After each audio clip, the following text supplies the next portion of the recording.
എല്ലാവർക്കും നമസ്കാരം. ഇന്ന് ഞാൻ നാളികേരം, മുളക്, ഉള്ളി ഒക്കെ ചുട്ടരച്ചിട്ടുള്ള തേങ്ങാ ചമ്മന്തിയാണ് ഇന്നുണ്ടാക്കുന്നത്. അപ്പോൾ ആദ്യം ഉള്ളി ചുട്ടെടുത്തു, നാളികേരം ചുട്ടെടുത്തു, മുളക് ചുട്ടെടുത്തു. പിന്നെ നമുക്ക് പുളി ഉപ്പും കൂടി ചേർത്തിട്ട് നമുക്ക് അത് അരച്ചെടുക്കാം. ഉള്ളി, നാളികേരം, മുളകൊക്കെ നമ്മൾ കഴുകിയെടുത്തു.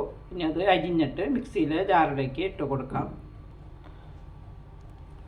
ആദ്യം മുളകിട്ട് കൊടുത്തു, പിന്നെ ഉള്ളി ഇട്ട് കൊടുത്തു,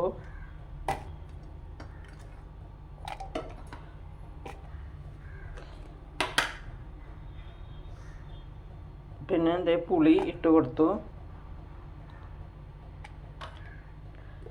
ഇനി നാളികേരം പീസാക്കി ഇട്ട് കൊടുക്കാം.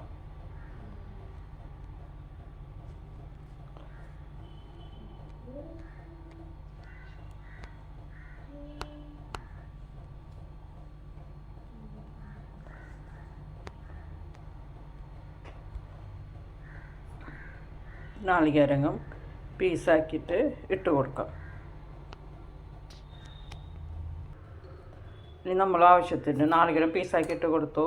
ഇനി നമ്മൾ അതിലേക്ക് ആവശ്യമുള്ള ഉപ്പ് ഇട്ട് കൊടുത്തു. ഇനി നമ്മളത് കുറച്ച് വെള്ളം ഒഴിച്ചിട്ട് അരച്ചെടുക്കാം.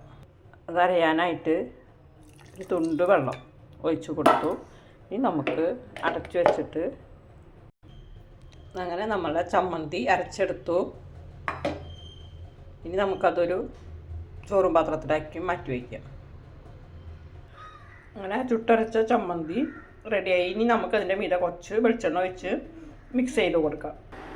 ഇനി നമ്മൾ അതിലേക്ക് കുറച്ച് വെളിച്ചെണ്ണ ഒഴിച്ച് കൊടുക്കാം. കുറച്ച് വെളിച്ചെണ്ണ ഒഴിച്ച് കൊടുത്തു. ഇനി നമ്മൾ അത് നല്ലോണം മിക്സ് ചെയ്ത് കൊടുക്കാം.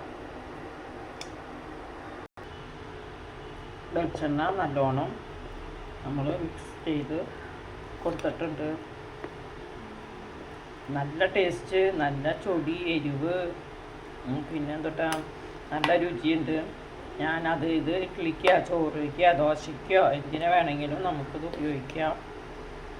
നമുക്ക് ഇത് ഉപയോഗിക്കാം. ഇനി നമ്മൾ ഇഡ്ഡലി കണ്ട ഇഡ്ഡലിയുടെ കൂടെയാണ് ഉപയോഗിക്കാൻ പോകുന്നത്.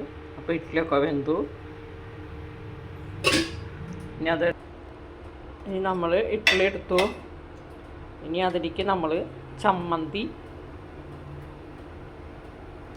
തേങ്ങ, മുളക്, ഉള്ളിയൊക്കെ ചുട്ടരച്ച ചമ്മന്തി നല്ല ടേസ്റ്റാണ്. ഇനി നമുക്ക് ഇത് കൂട്ടി കഴിക്കാം. എല്ലാവർക്കും ഇഡ്ഡലിയും ചുട്ടരച്ച ചമ്മന്തിയും ഇഷ്ടമുള്ളവർ കമൻറ്റ് ചെയ്യണേ.